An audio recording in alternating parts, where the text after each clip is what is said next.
Houthis umatake at sumali sa gera sa Red Sea at yan ang alamin natin sa JP Amazing Stories. Nagpatuloy ang United States sa panibagong wave of strikes laban sa Iran sa direktiba ni President Donald Trump. Ito na ang ika-12 sunod na gabi ng American attacks matapos tuluyang bumagsak ang ceasefire noong nakaraang buwan. Ayon sa US Central Command, ilang military targets sa western at central Iran ang muling binomba. Kabilang dito ang aircraft hangars, drone storage sites, missile facilities at iba pang lugar na pinaniniwala ang ginagamit ng Iran para sa mga pag-atake laban sa mga barko at US base sa Middle East. Hindi na lamang sa southern Iran nakatuon ang operasyon. Umabot na rin ang mga pagsabog sa Bushehr, Khuzestan at iba pang bahagi ng bansa. Sa Bushehr, 2 beses umanong inatake ng United States ang isang military target na malapit sa nag-iisang operating commercial nuclear power plant ng Iran.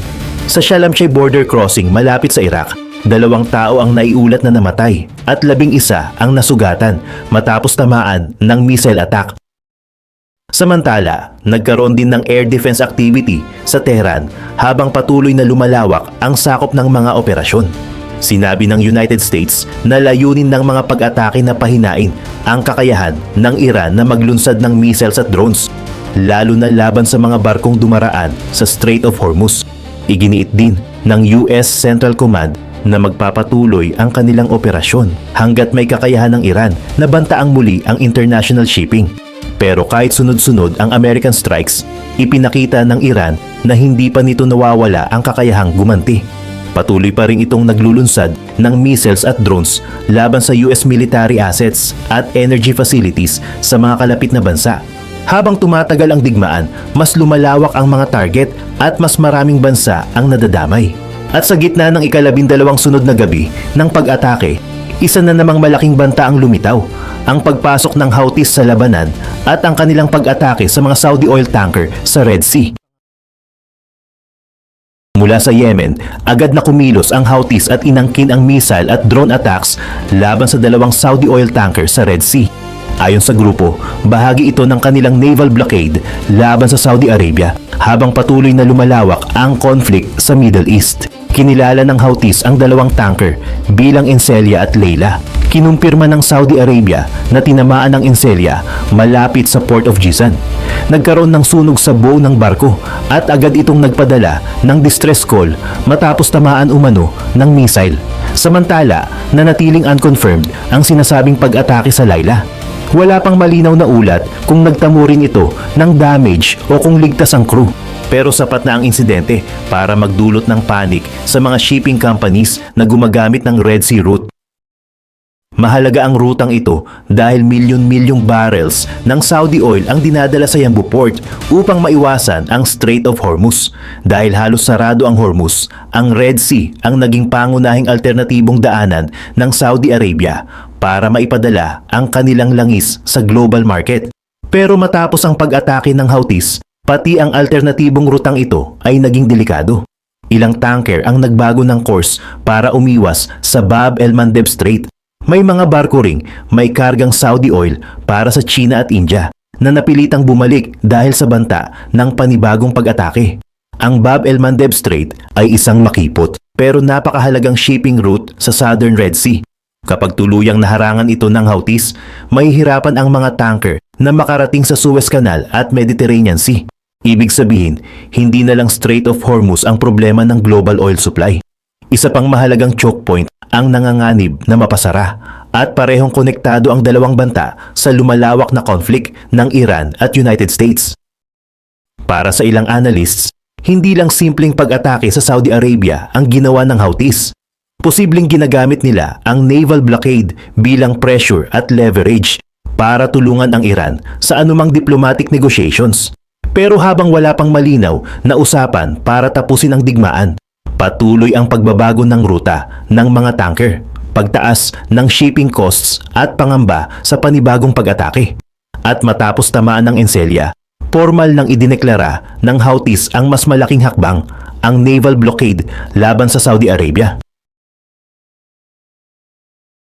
Kasunod ng pag-atake sa mga tanker, sinabi ng Houthis na ipatutupad nila ang naval blockade laban sa Saudi Arabia. Layunin nitong pigilan ang pagdaan ng Saudi commercial ships at oil tankers sa mga rutang malapit sa Yemen. Kontrolado ng Houthis ang ilang bahagi ng Yemen na malapit sa Bab el-Mandeb Strait. Dahil dito, may kakayahan silang maglunsad ng missiles at drones laban sa mga barkong papasok o lalabas sa Southern Red Sea. Agad na naramdaman ang epekto ng banta. 5 tanker ang nagbago ng ruta para umiwas sa Bab el-Mandeb Strait. 3 tanker naman na may kargang Saudi oil para sa China at India ang nag-U-turn dahil sa takot na maging susunod na target. Mahirap baliwalain ang blockade dahil ang Bab el-Mandeb Strait ang pangunahing daanan papunta sa Suez Canal. Kapag hindi nakadaan dito ang mga tanker, kailangan nilang umikot sa Cape of Good Hope sa Southern Africa. Mas mahaba ang biyahe, mas mataas ang fuel cost at mas matagal bago makarating ang langis sa mga buyer. Para sa Saudi Arabia, malaking problema ito dahil ginagamit nila ang Red Sea bilang alternative route. Matapos maging delikado ang Strait of Hormuz, ang oil na dinadala sa Yanbu Port ay kailangan pa ring dumaan sa Bab el-Mandeb Strait para makarating sa Asia at iba pang international markets. Ayon sa ilang analysts, posibleng tactical move ito para bigyan ng dagdag na leverage ang Iran. Habang pinipigilan ng Iran ang shipping sa Strait of Hormuz, binabantaan naman ng Houthis ang kabilang bahagi ng Arabian Peninsula. Sa ganitong sitwasyon, kailangang bantayan ng United States ang dalawang magkahiwalay na shipping routes. Maaari nitong hatiin ng atensyon, warships at air defense systems ng US military sa Persian Gulf at Red Sea. Hindi rin malinaw kung hanggang saan kayang ipatupad ng Houthis ang blockade. Pero dahil napatunayan na kaya nilang tamaan ang isang Saudi tanker, sapat na ang banta para umatras ang ibang shipping companies at insurance providers. Habang patuloy na umiiwas ang mga tanker, unti-unting nabubuo ang mas malaking krisis. Hindi na lamang isang ruta ang nanganganib. 2 mahalagang oil choke point na ngayon ang sabay na inilalagay sa peligro. Sa isang panig, hawak ng Iran ang pressure sa Strait of Hormuz. Sa kabilang panig, binabantaan naman ng Houthis ang Bab el-Mandeb Strait. Kapag parehong nahirapan ang mga tanker na dumaan sa 2 rutang ito, malaking bahagi ng global oil supply ang maaaring maantala. Ang Strait of Hormuz ang pangunahing daanan ng oil at gas exports mula sa Persian Gulf. Dito karaniwang lumalabas ang shipments mula Saudi Arabia, Kuwait, Iraq, Qatar at United Arab Emirates. Dahil sa mga pag-atake at banta ng Iran, maraming tanker ang natatakot nang pumasok sa lugar. Samantala, ang Bab el-Mandeb Strait ang southern entrance ng Red Sea at konektado sa Suez Canal. Mahalaga ito sa mga barkong bumibiyahe sa pagitan ng Asia, Middle East at Europe. Kapag naging unsafe ang rutang ito, mapipilitan ang mga barko na umiwas at humanap ng mas mahabang daan. Ang pinakamalaking problema ay wala ng mabilis na alternative route. Ang Saudi oil na inililipat sa Red Sea ay kailangan pa ring makadaan sa Bab el-Mandeb kung papunta sa maraming international markets. Kapag sarado o delikado rin ang daanang ito, maaaring umikot ang mga tanker sa Southern Africa. Ang pag-ikot sa Cape of Good Hope ay magdadagdag ng ilang araw o linggo sa biyahe. Tataas ang gastos sa fuel, crew, insurance at security. Ang dagdag na gastos ay maaaring ipasa sa oil buyers at kalaunan ay maramdaman sa presyo ng gasolina, kuryente at mga produkto. Hindi lang oil companies ang apektado. Maaari ring madelay ang food shipments, industrial materials at iba pang cargo na dumaraan sa Red Sea at Persian Gulf. Kapag nagpatuloy ang attacks, posibleng mas maraming shipping companies ang pansamantalang umiwas sa buong region. Tumataas din ang insurance rates para sa mga barkong papasok sa conflict zones. Ang ilang insurers ay maaaring tumangging magbigay ng coverage kung masyadong mataas ang risk ng missile, drone o mine attack. Kapag walang insurance, mahirap para sa tanker operators na ituloy ang biyahe. Para sa United States at mga allies nito, hindi madaling protektahan ang 2 choke point ng sabay. Kailangan nilang mag-deploy ng warships, surveillance aircraft at air defense systems sa 2 magkalayong lugar. Maaari nitong pahinain ang kanilang response kung sabay-sabay ang attacks. Habang ginagamit ng Iran at Houthis ang shipping routes bilang pressure, mas tumitindi ang epekto sa global economy. At dahil nanganganib na ang dalawang pangunahing daanan, napilitan ng Saudi Arabia na baguhin ang paraan ng pag-export nito at ilipat ang mas malaking volume ng langis patungo sa Red Sea. Dahil sa patuloy na panganib sa Strait of Hormuz, pinalaki ng Saudi Arabia ang paglipat ng oil shipments patungo sa western side ng bansa. Milyon-milyong barrels kada araw ang dinadala sa Yanbu Port sa Red Sea para hindi na dumaan sa mas delikadong ruta sa Persian Gulf. Ginagamit ng Saudi Arabia ang East-West Pipeline para ilipat ang crude oil mula sa eastern oil fields papunta sa Yanbu. Sa ganitong paraan, nalalampasan ng mga shipment ang Strait of Hormuz at direktang nailalabas ang langis sa Red Sea. Mahalaga ang hakbang na ito dahil malaking bahagi ng Saudi oil exports ang karaniwang dumaraan sa Hormuz. Habang limitado ang shipping traffic doon, ang pipeline at Yanbu Port ang nagsisilbing pangunahing backup route ng Kingdom. Pero hindi ibig sabihin na ligtas na agad ang mga shipment. Mula Yanbu, kailangan pa ring bumiyahe ng mga tanker sa Red Sea at dumaan sa mga rutang kayang abutin ng missiles at drones ng Houthis. Dahil dito, mas mahigpit ang security sa paligid ng Saudi ports at oil facilities. Mas marami ring surveillance operations para bantayan ang anumang missile launch, drone activity o galaw ng armed vessels malapit sa shipping lanes. Ang bawat delay sa Yanbu ay maaaring makaapekto sa delivery ng langis sa China, India at Europe. Kapag naghintay ng matagal ang mga tanker o kinailangang magbago ng ruta, tumataas agad ang transportation at insurance cost. Hindi rin unlimited ang kapasidad ng pipeline at Red Sea terminals. Kapag masyadong maraming oil shipments ang sabay-sabay na inilipat mula sa eastern ports, maaaring magkaroon ng congestion at mas mabagal na loading operations. Ito ang dahilan kung bakit hindi sapat ang simpleng paglilipat ng langis sa Red Sea. Kailangan pa ring panatilihing open at ligtas ang mga shipping lanes para magpatuloy ang export operations ng Saudi Arabia. Habang sinusubukan ng Kingdom na protektahan ang kanilang oil supply, patuloy namang lumalawak ang military response ng Iran. Hindi na lamang shipping routes ang target ng Tehran dahil nagsimula na rin itong umatake sa US military facilities sa Jordan at Kuwait.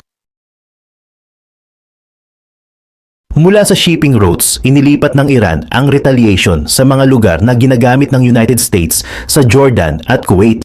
Sinabi ng Tehran na tinarget nito ang American missile systems, weapons storage at fuel facilities bilang sagot sa tuloy-tuloy na US strikes. Sa Jordan, naglunsad ang Iran ng missiles at drones patungo sa Aqaba, isang coastal city na malapit sa border ng Israel. Ayon sa Jordanian military, 4 na Iranian missiles ang na-intercept habang 2 ang bumagsak sa mga lugar na walang nakatira. 4 na drones din ang napabagsak bago makarating sa target. Nakita mula sa kalapit na ilat ang makapal na usok sa himpapawid habang aktibo ang air defense systems ng Jordan. Dahil malapit ang Aqaba sa Israel, tumaas ang concern na maaring muling direktang sumali ang Israel sa lumalawak na conflict. Sa Kuwait, sinabi ng Iran na tinarget nito ang Al-Adiri Camp, Ali Al-Salem Air Base, Doha Camp at Camp Arif Jan. Ang mga lugar na ito ay konektado sa military presence at operations ng United States sa Gulf region. Hindi lamang military facilities ang nalagay sa panganib. Tinamaan din umano ang energy at water desalination facilities sa Kuwait. Critical ang mga desalination plant dahil malaking bahagi ng drinking water ng bansa ang nanggagaling sa mga ito. Nagkaroon ng alerts sa iba't ibang bahagi ng Kuwait habang pinayuhan ang mga residente na manatili sa ligtas na lugar. Pinataas din ang security sa military base, oil facilities, power stations at major ports dahil sa posibilidad ng kasunod pang missile at drone attacks. Nagpakita ang retaliation na kahit ilang gabi nang binubomba ng United States ang Iran, mayroon pa rin itong operational missiles at drones. Hindi rin limitado sa isang bansa ang kaya nitong abutin dahil sakop ng mga attacks ang Jordan, Kuwait, Bahrain at iba pang lugar na may American military presence. Lalong naging mahirap ang sitwasyon para sa mga Gulf countries. Kahit hindi sila direktang pangunahing panig sa digmaan, ang presensya ng US forces sa kanilang teritoryo ang dahilan kung bakit nagiging target sila ng Iran. Kasabay ng pag-atake sa mga military assets, nagbabala ang Tehran na maaaring palawakin pa nito ang targets kung magpapatuloy ang pambobomba sa Iranian territory. Ngunit sa halip na umatras, naglabas si President Donald Trump ng mas matinding banta laban sa mga tulay at power plant ng Iran. Direktang nag-warning si President Donald Trump na bawat pag-atake ng Iran sa isang barko sa Strait of Hormuz ay may katumbas na pagkawasak ng isang bridge o power plant sa Iran. Ayon kay Trump, hindi napapayagan ng United States na patuloy na gamiting target ang commercial ships gamit ang missiles, rockets, drones o iba pang weapons. Para sa Washington, kailangang may mabigat na kapalit ang bawat pag-atake para mapigilan ng Iran. Malaking pagbabago ito sa military strategy ng United States. Mula sa aircraft hangars, missile sites at drone storage facilities, posibleng lumawak ang targets patungo sa infrastructure na ginagamit araw-araw ng mga sibilyan. Ang mga tulay ay mahalaga sa transportasyon ng tao, pagkain, fuel at military equipment. Samantala, ang mga power plant ang nagbibigay ng electricity sa mga bahay, ospital, factories at communication systems. Kapag tinamaan ang mga ito, hindi lang military operations ang maapektuhan, kundi pati normal na pamumuhay ng mga Iranian. Dahil dito, nagkaroon ng concern na maaari pang lumala ang humanitarian crisis. Kapag nawalan ng kuryente ang malalaking lungsod, maaring maapektuhan ang water supply, medical services at emergency response. Nagbabala rin si United Nations Secretary General Antonio Guterres laban sa pag-atake sa civilian infrastructure. Sa ilalim ng international law, hindi maaring basta targetin ang ganitong mga pasilidad, maliban kung malinaw na ginagamit ang mga ito para sa military purpose. Pero para kay Trump, kailangan ng mas matinding pressure dahil nananatiling limitado ang pagdaan ng mga barko sa Strait of Hormuz. Patuloy ring tumataas ang presyo ng langis at gasolina habang nag-aalangan ang shipping companies na pumasok sa conflict zone. Kasabay nito, nahaharap din ng Trump administration sa lumalaking pressure sa loob ng United States. Umabot na sa bilyon-bilyong dolyar ang gastos sa digmaan, habang tumataas ang fuel prices at lumalapit ang congressional elections sa November. Sa halip na umatras, itinuring ng Iran ang banta bilang direktang pag-atake sa kanilang civilian at economic system. Agad namang nagbabala ang Iranian military na kapag tinamaan ang kanilang bridges at power plants, wala ring oil, gas at energy infrastructure sa rehiyon ang magiging ligtas.